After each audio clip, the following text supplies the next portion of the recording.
안녕하세요. 맥킨의 지혜투자 클럽입니다. HLB 계열 종목인 테라피틱스가 이제 오전장 장중에는 이 4% 일단 상승 흐름을 보였다가 이제 윗꼬리 연봉이 나왔습니다. 아쉽게 좀 수급이 그 뒤에 좀 변경이 됐는데요. 이제 HLB 계열 전 종목의 수급 개선의 흐름은 언제쯤 이제 이 부분들이 나올 거예요. 굉장히 좀 중요할 것 같은데요. 자, 계열 종목인 생명과학, 제약, 테라피틱스, 글로벌 차트론까지 한번 살펴보겠습니다. 오늘 이제 HLB 쪽에 이제 기사가 나온 게 크게 없는데요. 이제 합병 분할 관련되는 부분에서 자, 기존에 6월 달에 하던 부분들을 이제 7월로 일단 HLB가 생명과 흡수합병 관련되는 부분은 한 달 정도 일단 미뤄졌죠. 이제 이 부분들은 결국 이제 주가하고도 영향이 되고, 이 주가에서 가장 중요한 게 리보세라니까 캄릴리주맙의 리서브미션 일정들이 어떻게 나오느냐, 이게 일단 굉장히 중요한 거고요.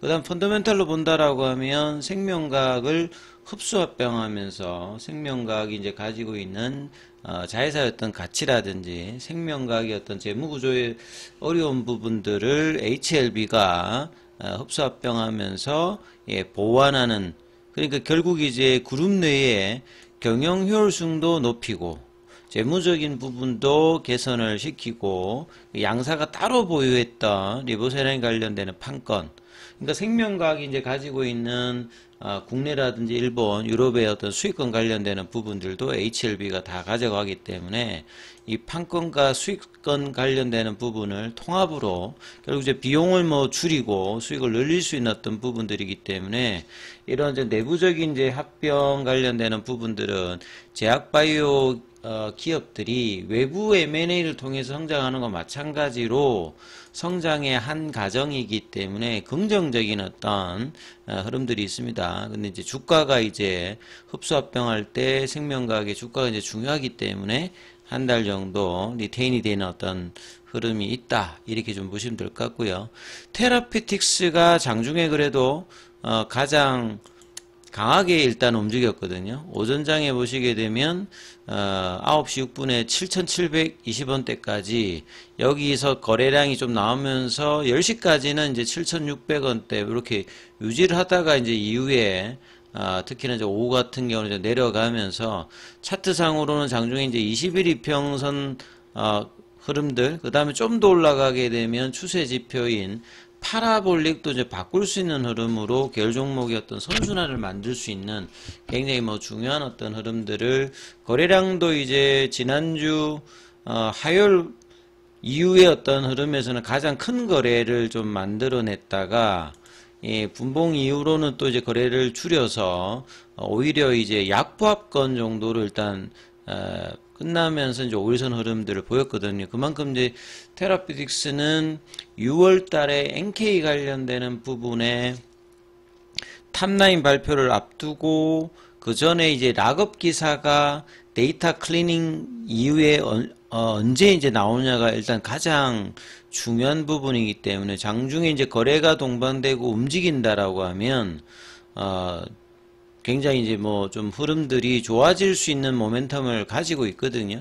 그래서 이전에 이제 고점 영역을 했던 올해 1월 달에 이제 뭐 13,000원, 14,000원 이런 부분까지 흐름들을 최근에 이제 라이센스 아웃이라든지 어떤 모멘텀이 강력하게 불 때 종목들의 어떤 흐름들이, 나머지 이제 제약바이오 관련되는 부분들은 강한 흐름들을 보여주고 있기 때문에 테라피틱스도 이제 탑라인 결과에 따라서 강한 흐름들도 충분히 나올 수 있기 때문에 계속 뭐 주시를 해야 되는 어떤 상황이죠.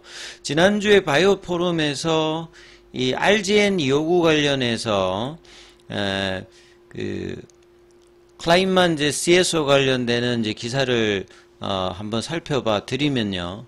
본래 이제 이 RGN 259 같은 경우는 과거 이제 지트리 BNT 시전에는 요게 이제 안구건조증으로 삼상을 통해 가지고 허가를 시도했던 대표적인 치료제 후보 물질이었죠. 티모신 베타 4라고 하는 이제 약잔을 가지고 이제 진행하는 부분이고, 그 부분들이 이제 뭐 재생이라든지 염증 조절할 때 이제 중요한 티모신 베타 관련되는 부분의 약잔을 가지고 있는 부분인데요. 그래서 지금 신경연성 각막염과 비슷한 후속적인 여기도 또한 이제 희귀 안질환입니다. 예, 지금 이제 알제니 요구 관련해서 후속 적응증 관련해서 이제 발표를 힌더 클라인만 시어스웨가 했는데 그 신규 적응증으로 했던 부분이 각막, 윤부 줄기세포 결핍증입니다. 이 용어들이 상당히 어려울 수 있어서 제가 그냥 그림을 몇 개 좀 갖고 왔는데요. 우리 눈의 어떤 구조를 보시게 되면 눈동자가 이제 뭐 보통 이제 동공이라고 하죠. 그 다음에 이제 앞에 보면 그림을 보면 이제 이렇게 검은색으로 되어 있는 부분, 이 부분들이 이제 그 각막입니다. 각막. 예, 그 다음에 이제 이 각막과 흰자 관련된 흰자가 이제 이 결막인데요. 여기 이제 사이에 있는 부분들이 윤부입니다. 윤부. 요렇게 보시면 되겠거든요.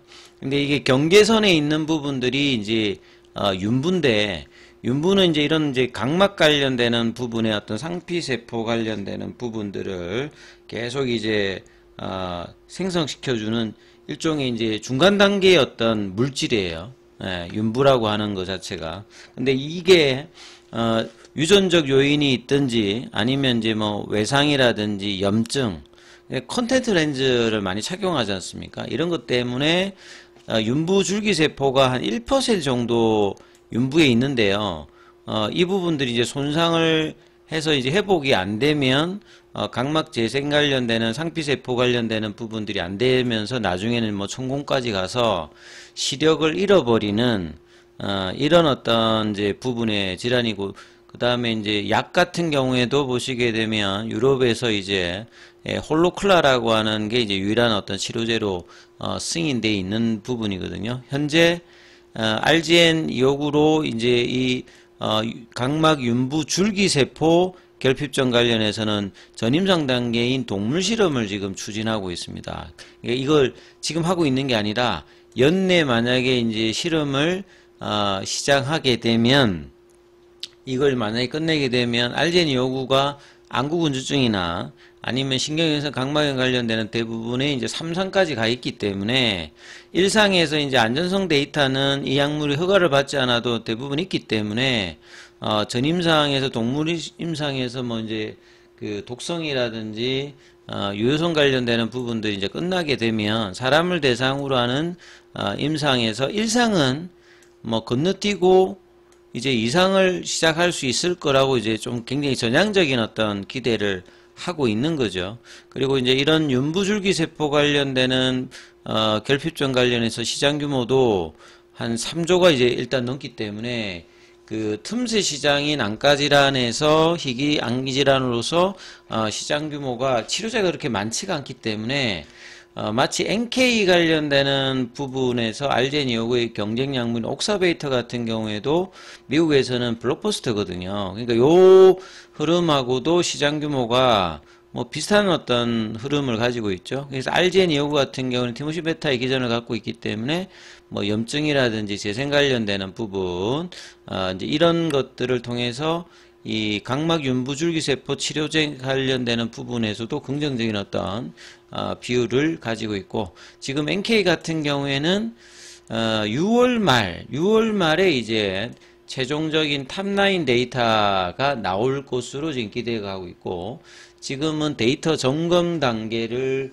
계속하고 있는데요. 조만간 이제 데이터 락업 관련되는 부분들이 이야기가 나오면 락업 이후에 보통 한 10일, 그러니까 2주 정도 안에는 최종 결과가 나오니까 지금 이제 5월 말 6월 한 뭐 초순 이내에 데이터 락업 기사가 테라피틱스 입장에서는 나올 가능성이 높다, 이렇게 좀 보셔야 되겠죠. 그래서 장중에 이제 이 흐름들이 음봉으로 좀 이어지는 아쉬움이 있으면서 나머지 계열 종목들도 같이 좀 연동하는 모습을 보였습니다. 차트 흐름으로 보시게 되면 HLB 같은 경우에도 이제 이런 흐름을 보이면서 아침에 이제 9시 6분에 54,700, 그러니까 55,000원, 56,000원 정도 위로 올라가야 지금 이제 좁아져 있는 볼린저 밴드 구간에서도 지금 이제 하단선에서 6일 정도 옆으로 가고 있거든요. 여전히 거래량은 2달 가까이 굉장히 제한적인, 그러니까 100만주 온도로 이제 이런 부분들이 보이는데, 한 2년 동안에 이제 CRL 관련되는 부분 기대감과 또 이제 홀드되는 상황이 있다 보니까 또 한 번에 이제 도전 관련되는 부분은 이제 시장의 분위기는 이제 확실성에 어떤 기반한 어떤 부분이 있을 때 이제 움직이겠다는 흐름들을 지금 플랫형 흐름으로 계속 보여주고 있거든요. 거래도 여전히 좀 제한적인 흐름을 보여주고 있기 때문에 리서뮤션 관련되는 부분들이 항서제약의 FDA 답변 수령 이후에서 일정들이 나오다든지 아니면 테라피틱스 같은 계열 종목들에서 일정들이 뭔가 좀 전향적인 어떤 결과가 나왔을 때 전반적인 수급 개선이 나오는데 아직 이제 HLB든 테라피틱스든 뭐 이런 부분들이 거래량이 터지면서 움직이는 모습을 아직 안 나오고 있기 때문에 6월 정도에는 이제 이런 불확실성을 해소할 수 있는 모멘텀은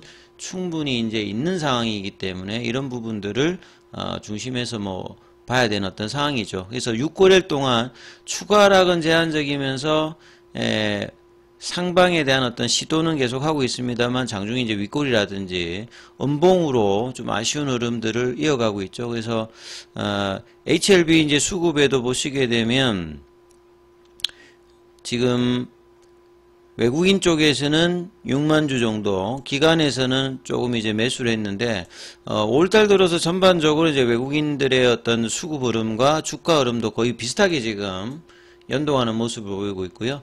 기관들 같은 경우에는 크게 많이 사지도 않고 많이 팔지도 않고 뭐 좀 팔면은 또 사고 뭐 이런 흐름들을 이어가고 있는데요. 그래서 이 부분들이 외국인들이 다시 이제 커버링이든 아니면 매수로 다시 좀 돌면서 거래량이 느는지를 좀 체크하는 수밖에 없습니다. 지금 이제 이번 주가 이제 올 마지막 주기 때문에 마지막은 그 좀 지지를 좀 해주면서 이 좁아져 있는 볼린저 밴드 상한선 가격은 59,000원대입니다. 그리고 추세 파라볼릭 가격도 58,000원이죠. 그래서 58,000원, 9,000원을 넘어가는 양봉 흐름을 언제 이제 보여주느냐. 5월 8일에 개법 음봉 이후에 1주, 2주, 3주 정도 좁아져 있는 플래턴에서 박스권 하단에 지금 있는 거죠. 생명과학도 마찬가지고 장중에 이제 윗꼬리를 냈다가 몸통이 작은 음봉이죠. 제약 같은 경우도 마찬가지입니다. 장중에 이제 2만원대까지 라운드 피겨까지 21선까지 갔다가 대부분 윗꼬리. 나머지 뭐 제약 바이오주들이 나빴던 게 아닌데 지금 거래량이 좀 작은 흐름들을 HLB 쪽은 계속 이제 보여주고 있다 이렇게 봐야 되겠죠. 글로벌 같은 경우에도 여전히 이제 10만주 언더에서 볼린저 밴드에서 여기는 하나, 둘, 셋, 넷, 다섯, 여기는 7일 정도로 지금 머물고 있는 상황이죠. 최근에 이제 뭐 제약바이오 쪽에서 코로나 관련주들이 강한 흐름들을 보이고 있는데 거기에 가장 좀 세게 움직이고 있는 게 뭐 셀리드 같은 경우에죠. 이 종목 같은 경우는 이 코로나 변이가 이제 6개월, 8개월 정도 사이에 이제 변이가 나와서 늦은 봄이라든지 이제 뭐 여름 초 여기 때까지 이제 흐름들을 계절성 테마 비슷하게 좀 움직여주고 있거든요. 그럼 작년도에도 보시게 되면 요게 이제 2024년도입니다. 그 이때도 보시게 되면 한 7월 달에 급등하는 흐름들을 보여주고 있는데요. 그래서 뭐 보시게 되면 흐름이 작지가 않습니다. 셀리드 같은 경우에는 뭐 2,000원에서 15,000원이면 7배 흐름을 보여주고 있고 그러니까 이제 뭐 코로나 2020 그 2년도 이후에 엔데믹 되면서 지금은 이제 계절성 테마 흐름으로 뭐 연말이라든지 봄, 늦은 봄 이런 흐름을 보여주고 있고 이번에도 그런 흐름들을 보여주면서 이 움직임이 나타났을 때 이제 이전에 뭐 한 3,000원대에서 7,000원이니까 뭐 단기적으로 또 더블을 보여주는 이런 흐름을 보여주고 있는데 HLB 쪽에서는 그래도 뭐 파나지는 이제 그런 흐름을 볼 수 있는 진단 쪽이 있습니다만 요거는 이제 뭐 코로나 쪽에서 그렇게 강하게 이제 매출을 기여를 못했기 때문에 이번에도 보시게 되면 나머지 종목들이 갈 때 2,000원에서 뭐 2,500원 한 20% 내 정도만 움직이고 큰 상승 흐름을 안 보여주는 게 좀 특징이겠죠. 그래서 이런 부분들이 이제 전체적으로 보게 되면 이제 베타 지수 자체가 HLB 쪽이 이제 시장 대비해서는 음의 흐름들을 계속 보여주고 있기 때문에 음의 흐름에서도 또 크다고 하면 시장이 안 갈 때 좀 강하게 움직일 수 있겠습니다만 HLB 쪽의 어떤 이제 베타 지수 흐름들을 보시게 되면 요게 이제 베타 지표들인데요. HLB는 0.08입니다. 그러니까 음의 상관관계에서도 그렇게 세지는 않은 거죠. 예, 이게 음의 상관관계에서 만약에 좀 세다라고 하면 시장이 주도주가 안 갔을 때 이제 테마의 속성으로 좀 세게 갈 수도 있는데 예, 그런 게 아니기 때문에 HLB 주들은 결국 자체적인 어떤 모멘텀이 세게 불 때 공매도의 어떤 커버링과 더불어서 흐름이 나올 가능성이 여전히 좀 높다. 그래서 이제 6월 달에는 그 방향성을 낼 가능성이 높기 때문에 이 부분 좀 참조하시면서 흐름 챙겨보시기 바라겠습니다.